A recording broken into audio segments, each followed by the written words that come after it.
Programa 38. Espectáculos y entretenimiento en México, 1940-1970. Analizar los cambios y permanencias en las actividades de ocio y entretenimiento de la población citadina. En 1941 se estrenaba la película El Gendarme Desconocido, protagonizada por Mario Moreno Cantinflas. Ese mismo año, el equipo Atlante se coronaba como campeón del fútbol mexicano y Agustín Lara se volvía muy popular con su música romántica y con su romance con la estrella de cine María Félix. Sin embargo, al inicio de la década de 1940, la población en México estaba en plena transformación. Mucha gente emigraba a las ciudades y poco a poco iban constituyendo una nueva forma de vida, una mezcla de lo tradicional con lo moderno. En ese entonces, la mayoría de la población no tenía acceso al cine, el fútbol aún no era profesional y la expansión de la electricidad apenas comenzaba. A partir de los años 50, esta incursión de los medios de comunicación dio un cambio muy importante, que es que mostró una sociedad más ávida, más receptora de los cambios sociales.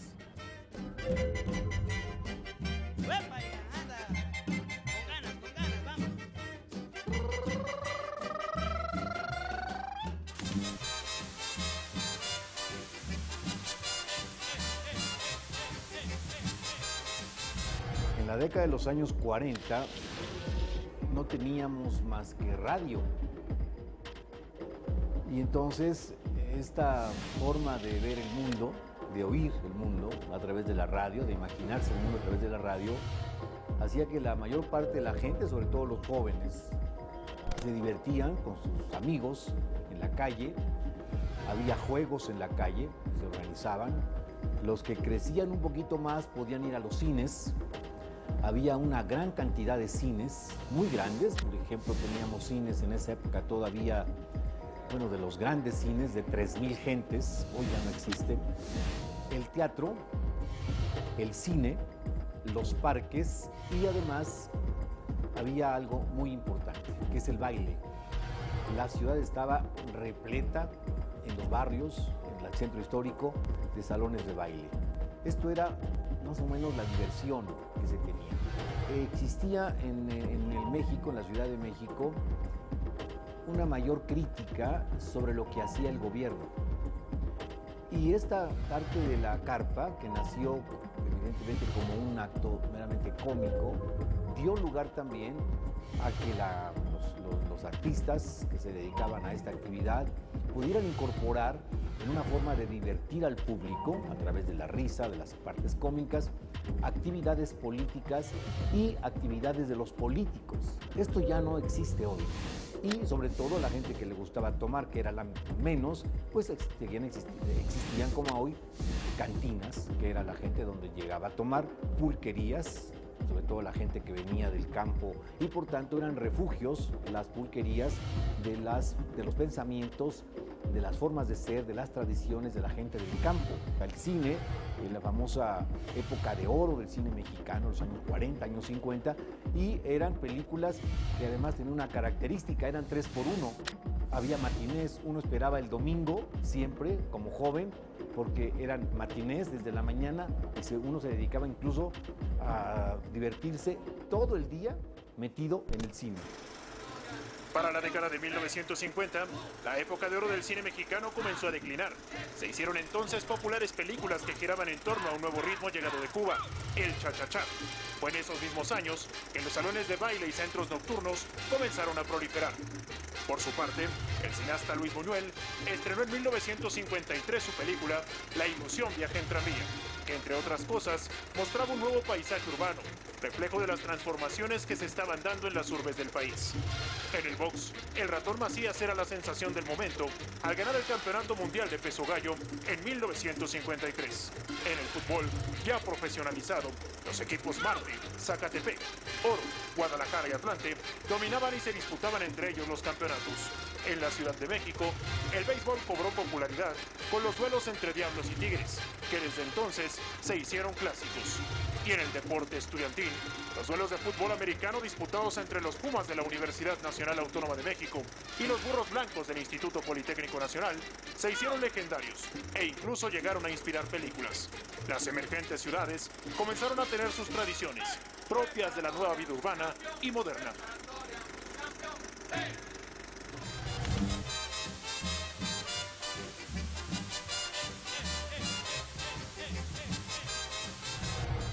La televisión viene a crear un cambio fundamental porque empieza a reproducir con oído, que antes era el radio, y con vista, el espectáculo que la gente tenía necesidad de ir a ver afuera.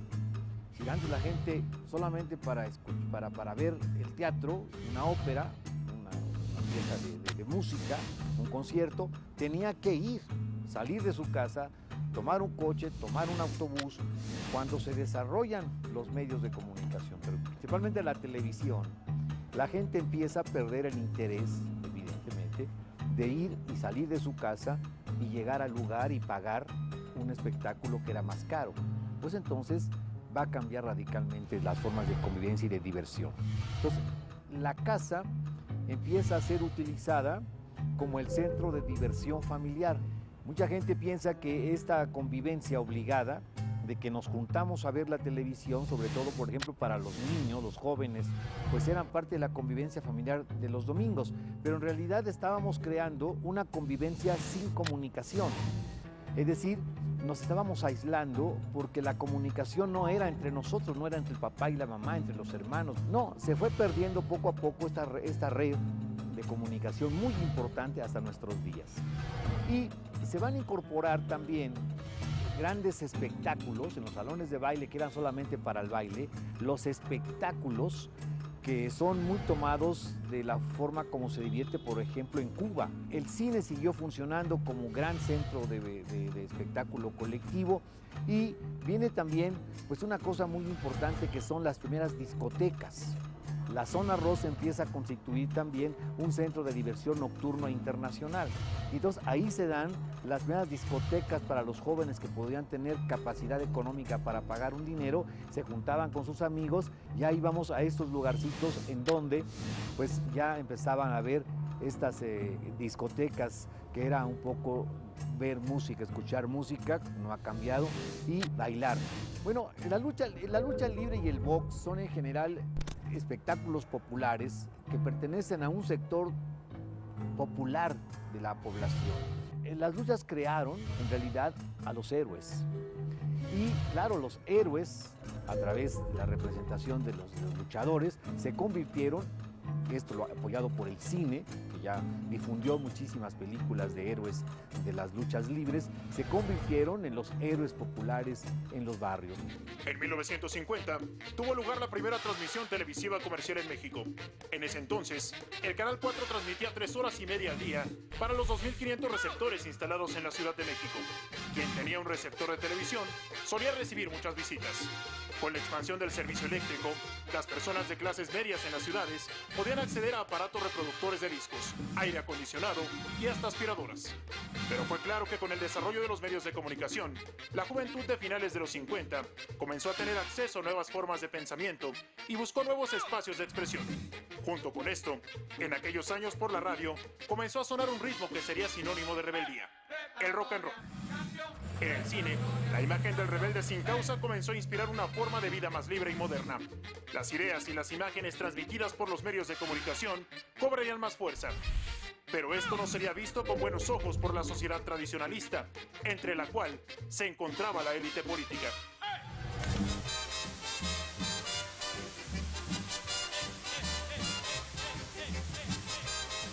Es el inicio de un gran cambio en la forma de vida de la sociedad mexicana, de la sociedad en la Ciudad de México y de los jóvenes. Hay que decir que nosotros estábamos muy acostumbrados cuando éramos jóvenes en la década de los 60 a que nuestra vida estaba fundamentalmente vinculada a las redes familiares. Hoy no es así. No es así porque hay medios de comunicación que han interrumpido esta relación. La relación de los jóvenes actuales es fundamentalmente con los medios, pero esto es muy común hoy. Hoy los jóvenes están la mayor parte de su vida activa, de su vida productiva, incluso fuera de las escuelas, cuando se divierten, cuando juegan, vinculados a través de los medios de comunicación con otros niños del mundo y con otras visiones del mundo.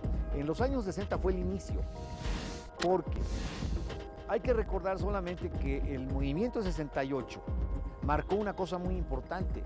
Un hecho local, que inició con una pelea, fue rápidamente extendido a la sociedad, en parte porque teníamos noticias de otros movimientos en París, en Argentina, en Estados Unidos, en Japón.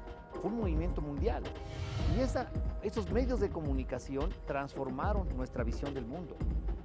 Entonces, la familia dejó de existir como el elemento cuestionador de la conciencia incluso. Antes mi papá me formaba, mi mamá me formaba. Hoy, a ese cambio, en los 60, va a cambiar radicalmente el asunto. Los medios de comunicación masiva van a ser los conformadores de las conciencias. Y entonces eso hace evidentemente que la sociedad hoy no pueda existir ningún fenómeno actual sin los medios de comunicación. Los deportes en este periodo se volvieron un fenómeno masivo al ser transmitidos por televisión. La llamada época de oro del cine mexicano pasó y dio lugar a una nueva tendencia inspirada en la música de cha-cha-cha, los centros nocturnos y el rock and roll. Las ciudades y sus formas de entretenimiento entraron, no sin dificultades, a una nueva clase de modernidad.